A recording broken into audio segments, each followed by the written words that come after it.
Kita di sini bertiga sudah sampai kembali di rumah dan mau berbagi tentang pengalaman kita menjalani atau pengalaman kita dengan COVID-19. Ya. Oke, mulai dari Ibu. Oke. Saya Maria Darmaningsih. Saya dosen di Institut Kesenian Jakarta, dosen tari, dan saya salah satu pendiri Indonesian Dance Festival. Oke. Saya Sitatia Sutami, saya penari profesional dan Independent Performing Arts Manager. Manajer Kuno Kini. Dan asisten manajer Kuno Kini. Nama saya Ratri Anindya Jati dan saya adalah independent producer dan juga arts manager. Halo, jadi kita sekarang bertiga udah akhirnya bisa kumpul kembali bersama di rumah.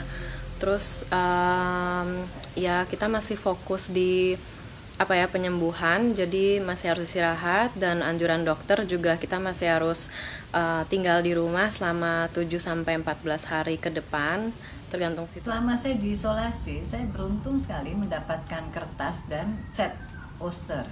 Jadi saya belajar nyoret-nyoret sampai akhirnya lama-lama jadi lukisan.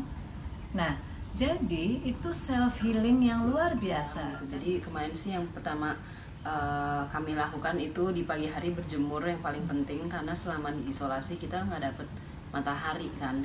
Ya pastinya harus istirahat juga, karena memang dari kita bertiga sepertinya aku yang masih paling lemah dan harus recovery. Jadi karena di isolasi kan diinfus dengan berbagai macam obat dan vitamin, jadi rasanya sehat, tapi karena diinfus ya tiduran aja meskipun ada olahraga dikit di dalam juga.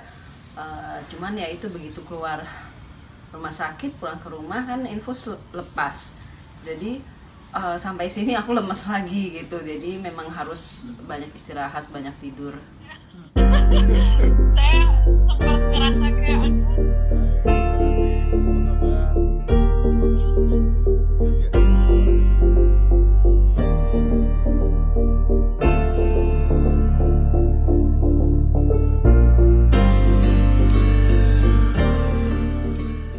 Nah, saat dinyatakan Anda positif, reaksi Mbak sendiri gimana? Apa yang ada di benak Mbak kala itu?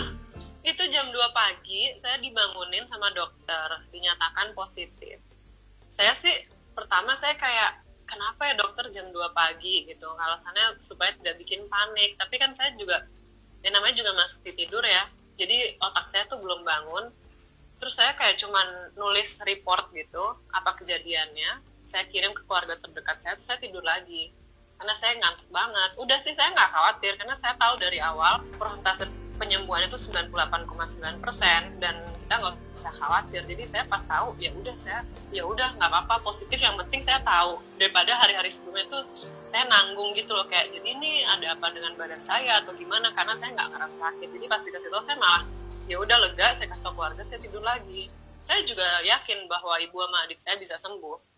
Jadi pas ketahuan itu yang bikin kita ibaratnya naik darah tinggi itu adalah karena kita kayak loh kok dengernya dari media, terus tiba-tiba sejam kemudian rumah kita udah dikerubungi wartawan, saya nggak bisa pulang. Itu yang bikin kayak marah dan deg-degan. Tapi waktu tahu ibu sama adik saya positif, saya juga ya nggak apa-apa gitu. Saya tahu mereka bakal sembuh dan malah bagus mereka diisolasi.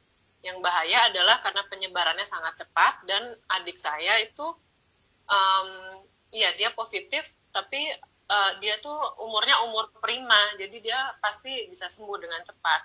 Sempat khawatir karena ibu saya lebih tua, tapi setelah saya bicara sama dia, hari itu aja dia udah nggak demam, udah nggak batuk, udah nggak apa-apa, dan dia senang, dia diinfus antibiotik dan vitamin, udah it's all okay gitu. Mereka juga yang bikin mereka benar-benar literally hasil darahnya agak tinggi karena stres pemberitaan di luar, jadi akhirnya mereka matiin TV semuanya, fokus penyembuhan, yang udah gitu, kita sih gitu aja.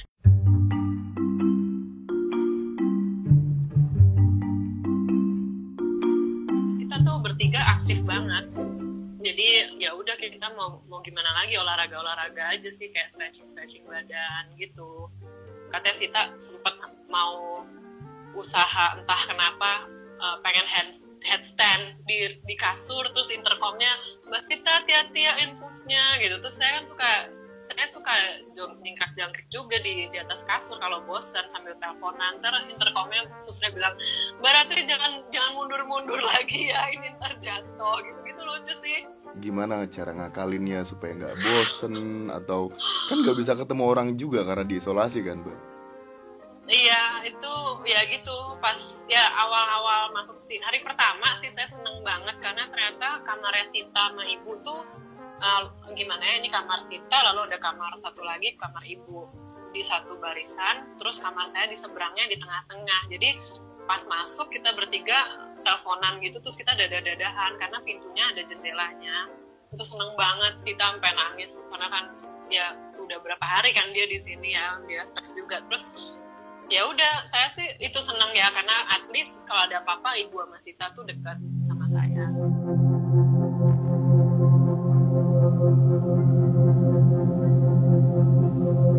Dari kita yang masih positif COVID-19 tetap semangat dan fokus ke self healing karena ini benar-benar bisa sembuh dan bisa sehat kembali. Kita cuma harus hati-hati, jaga diri dan disiplin dan fokus kesembuhan. Dan kalian semua pasti bisa sakit. Yang baru tahu kalau mereka positif juga jangan panik, semuanya pasti bisa sembuh. Dan yang memiliki simptom jangan takut untuk cek ke dokter. Jangan takut untuk diisolasi karena tidak semenyeramkan yang kalian bayangkan juga kok. Oke. Ya satu lagi sih, kayak Ratri itu kan nggak ada simptom sama sekali. Ternyata dia carrier. Jadi orang seperti Ratri memang harus hati-hati sekali. Kita semua nggak tahu, karena itu memang bagus 14 hari diam di rumah itu untuk memutuskan tali rantai COVID-19. Penularan. Dah.